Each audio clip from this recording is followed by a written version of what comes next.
اگر ماں کو استدعا کرنا جرم ہے تو پھر یہ جرم کرتے رہیں گے. ماں کو زندہ باد کہنا اگر جرم ہے تو یہ جرم کرتے رہیں گے. اگر بابا قوم کے قدموں کو بوسہ دینا جرم ہے تو یہ جرم کرتے رہیں گے. اور میں نسل در نسل مزاروں کا وارث چلا آ رہا ہوں.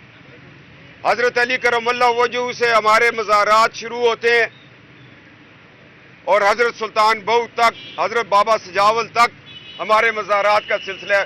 اور نائلو اور جائلو، تم مجھے مزارات کا ادب سکھاتے ہو؟ ہمارے گھر سے لوگ مزاروں کا ادب سیکھ کے جاتے ہیں. یہ ایک میرے اوپر اسٹیٹ ابو اسٹیٹ نے ایک پرچہ کٹوایا اور رات کی تاریکی میں شب خون مارا. میں اس بات پہ نہیں گھبرایا کہ میرا دروازہ توڑا. وہ دروازہ پولیس نہیں توڑ سکتی تھی.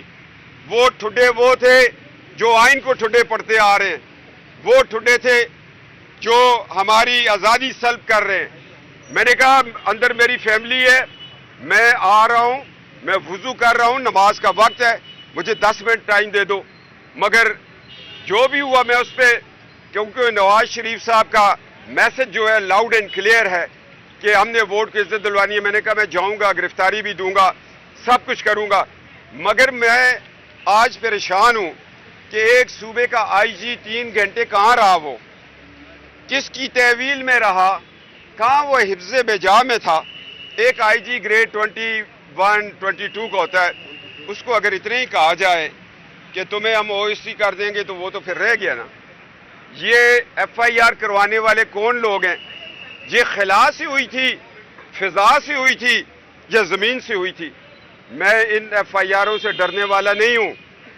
میں ایک پاکستان مسلم لیگ نون کا رکن ہوں اور نواز شریف اور مادر ملت کا پیغام لے کے چلا ہوں. آج اگر ہری پور ڈسٹرکٹ ہری پور کے لوگ میری آواز سنتے ہیں، میں ان کو ہاتھ جوڑتا ہوں کہ مادر ملت کل کہہ رہی تھی کہ بیٹا جا کے ہری پور والوں کو کہنا جن کے دادا صدر ایوب نے میرا الیکشن چرایا ان کی اولادوں کو ووٹ نہ دو. یہ پیغام مادر ملت سے لے کے میں آیا ہوں کہ ان کی اولادوں کو، صدر ایوب کی اولادوں کو، مارشل لا ایڈمنسٹریٹروں کی اولادوں کو ووٹ نہ دو. یہ مقدس امانت ہے. جب ہم ان کو ووٹ دیتے ہیں، اپنے ووٹ سے ان کو پڑھتے ہیں، پھر ہم یہ ثابت کرتے ہیں کہ تمہارے دادا نے مارشل لا ٹھیک لگایا تھا، تمہارے باپ نے مارشل لا ٹھیک لگوایا تھا. آج قوم یہ تہیہ کر لے اور تمام جماعتوں کو میں درخواست کرتا ہوں کہ جن جن کے آباء و اجداد نے ملک میں مارشل لا لگایا ہے ان کے بچوں کو ٹکٹ نہ دو، ان کو ہم نے ووٹس نہیں دینے. یہ پیغام ہے ہمارا. اور جس گنڈا گردی کے ساتھ وہ ایف آئی آر ہوئی، ایف آئی آر کرنے والا خود جو ہے قانون کو مطلوب ہے. میں نے کہا خواہ ایف آئی آریں کرو، خواہ تم ہمارے راستے روکو، مگر ووٹ کو عزت دو کی تحریک کو تم نہیں روک سکتے. بابا قوم کے قدموں میں کھڑے ہو کر قسم کھائی ہے. حضرت قائد اعظم رحمۃ اللہ تعالیٰ، آپ نے پاکستان دیا، پاکستان بنایا، اور اس پاکستان کو بچانا، اس کے آئین کو بچانا ہمارا فرض ہے. میں اپنے بابا قوم اور مادر ملت کے مزار پہ چیخ کر آیا ہوں کہ پاکستان جو ہے وہ کمزور ہوتا جا رہا ہے. پہلے ایک الیکشن چور ایوب خان نے الیکشن چوری کیا جس کے بدلے میں ہمیں پورا ملک گنوانا پڑا، اور آج 2018 کا الیکشن چوری ہو گیا ہے. اللہ ہماری ریاست کو سلامت رکھے، اللہ ہماری عدالتوں کو سلامت رکھے. میں سلام پیش کرتا ہوں اس عدالتی نظام سندھ کو.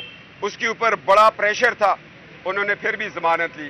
جو لوگ ایف آئی آر کٹوا سکتے ہیں، انہوں نے سوچا کہ ہر جگہ ارشد ملک پالا ہوا ہوگا، مگر وہ کوئی عدالت بڑی تکڑی تھی، انہوں نے ارشد ملک والی نہیں تھی. وہ عدالت جو تھی وہ جسٹس نسیم والی تھی، اس نے دھڑلے سے فیصلہ دیا، ضمانت دے دی.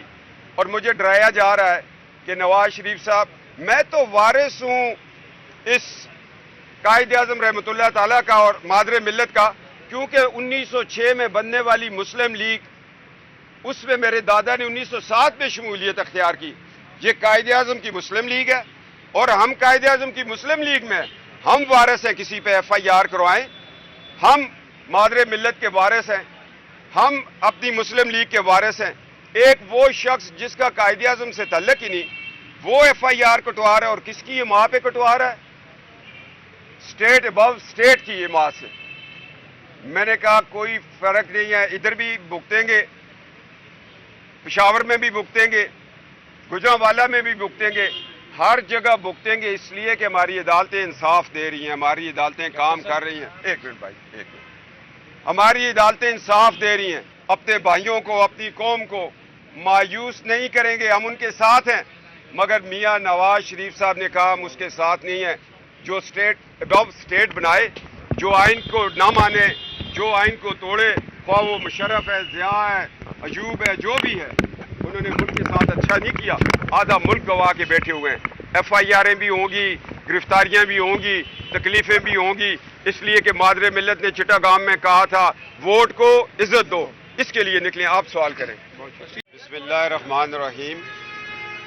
میں جو آج ہماری پیشی ہوئی ہے اس پہ تو ہمارے وکلاء بات کریں گے، میں صرف آپ لوگوں کو یہ بتانا چاہ رہا ہوں کہ میں کراچی میں کل تھا، تو کراچی میں مزار قائد پہ گیا، اور میں نے جب فاتحہ پڑھی، درود و سلام پڑھا، میں بابا قوم حضرت قائد اعظم محمد علی جناح رحمۃ اللہ تعالیٰ کے قدموں کو بوسہ دیا، اور مادر ملت کے قدموں کو بوسہ دیا، جو ملت کی ماں ہیں فاطمہ جناح، ان کے قدموں کو میں نے بوسہ دیا، اور میں نے کہا بابا آپ نے اس برے صغیر کے اندر مسلمانوں کی رہنمائی کی، اور یہ رہنمائی آپ کو مدینہ منورہ سے جب دیدار مصطفیٰ ہوا، کھلی آنکھوں سے آپ نے نبی کریم صلی اللہ علیہ وآلہ وسلم کو لندن میں اپنے فلیٹ میں گفتگو ہوئی، کھلی آنکھوں سے دیدار ہوا، تو نبی پاک صلی اللہ علیہ وسلم نے فرمایا محمد علی جناح تم واپس جاؤ، یہ پاکستان بنے گا، اور میری دعا اور میری شفقت اور میرا تمہارے سر کے اوپر ہاتھ ہوگا، اور برے صغیر کے مسلمان آزادی پائیں گے۔ جب محمد علی جناح واپس آئے، بابا قوم، ہماری پوری قوم کا والد جب واپس آیا، تو اس وقت اس نے برے صغیر کے مسلمانوں کو آزادی دلوائی، اور اس آزادی کی تحریک میں ہماری ماں مادر ملت جو ان کی بہن تھی، وہ ساتھ ساتھ چلتی رہی، اپنی زندگی ہمارے لیے قربان کی، اپنے بچوں کے لیے۔ جب میں ان کے مزار پہ گیا تو مجھے مراقبہ کی کیفیت ہوئی، میں نے کہا جو استدعا میں کر رہا ہوں صاحب مزار سے وہ سن رہا ہے۔ میں نے کہا بابا قوم حضرت قائد اعظم رحمۃ اللہ تعالیٰ، آپ نے بڑی محنت سے ہمیں پاکستان دیا، ہم نااہل تھے، ہم نے اس پاکستان کو توڑ دیا، ہم نے آپ کے مشرقی پاکستان کو بنگلہ دیش بنا دیا، ہم نے آپ کی بہن جو ساتھ آپ کے قوم کی ماں لیٹی ہوئی اس کو ہم نے غدار کا لقب دیا، میں آپ سے معافی مانگتا ہوں، مگر بابا اس وقت قوم پھر ایک مشکل میں ہے، آپ کا پاکستان مشکل میں ہے، آپ کا جس کو آپ نے شہرگ کشمیر کہا تھا وہ کٹ گئی ہے، عملی طور پہ کاٹ دی گئی ہے غلط پالیسیوں سے، انڈیا اس پر قبضہ کر چکا ہے مکمل طور پر۔ میں نے کہا حضرت قائد اعظم رحمۃ اللہ تعالیٰ آپ نے نسلوں تک احسان کیا، لوگ آپ کو کہتے تھے آپ نے بڑا کام کیا کہ آپ نے پاکستان بنایا، وہ کہتے تھے میں صرف ایک لفظ روز محشر میں اللہ کے سامنے حاضر ہوں تو اللہ کے ویل ڈن محمد علی جناح، میں ایک اس لفظ کو سننے کے لیے زندگی گزار دی ہے، اور آج میرا ایمان ہے کہ وہ اپنی قبر میں زندہ ہے۔ اس نے جہاد کیا، اس کی بہن نے جہاد کیا۔ جب میں نے وہاں استدعا کی چٹاگانگ میں، مادر ملت ایک جلسہ کو خطاب کر رہی تھی، انہوں نے کہا ووٹ کی عظمت کو پہچانو گے تو ملک بچے گا، ووٹ کو عزت دو گے تو ملک بچے گا۔ پھر میں نے بابا قوم کو حاضر کر کے میں نے یہ اللہ سے استدعا کی، اور میں نے وعدہ کیا، اور میں نے نعرہ لگایا ووٹ کو عزت دو، میں نے کہا ووٹ کو عزت دو، ووٹ کو عزت دو۔ پھر میں نے کہا جن لوگوں نے مادر ملت کو غدار کہا تھا ان کو بھی پیغام دوں، میں نے کہا مادر ملت زندہ باد، مادر ملت زندہ باد، مادر ملت زندہ باد۔ اس میں غلط کام کیا ہے؟ میں ہر 18 اکتوبر کو مادر ملت کے مزار پہ جا کر مادر ملت زندہ باد کہوں گا۔ مادر ملت کے ساتھ زیادتی کرنے والا خود ساختہ صدر ایوب خان تھا. اس نے مادر ملت کا الیکشن چوری کیا اور اس چوری کے نتیجے میں ہمیں آدھا ملک گنوانا پڑا. میں نے کہا بابا قوم 2018 میں بھی الیکشن چوری ہو گیا ہے, اللہ کے آگے دعا کرو کہ خدا اس ملک کو سلامت رکھے اور قیامت تک سلامت رکھے. جب بچوں پہ تکلیف ہوتی ہے تو وہ ماں باپ کے پاس جاتے ہیں. جب بچوں کے کوئی گلی میں مارتا ہے وہ ماں کے پاس جا کے چیخ و پکار کرتے ہیں کہ امی مجھے فلاں نے مارا. میں بھی مادر ملت کے پاس گیا تھا, میں نے مادر ملت کو کہا جس الیکشن چور نے تمہارا الیکشن چوری کیا تھا, اماں جان مادر ملت انہی چوروں نے ہمارا الیکشن چوری کر لیا ہے.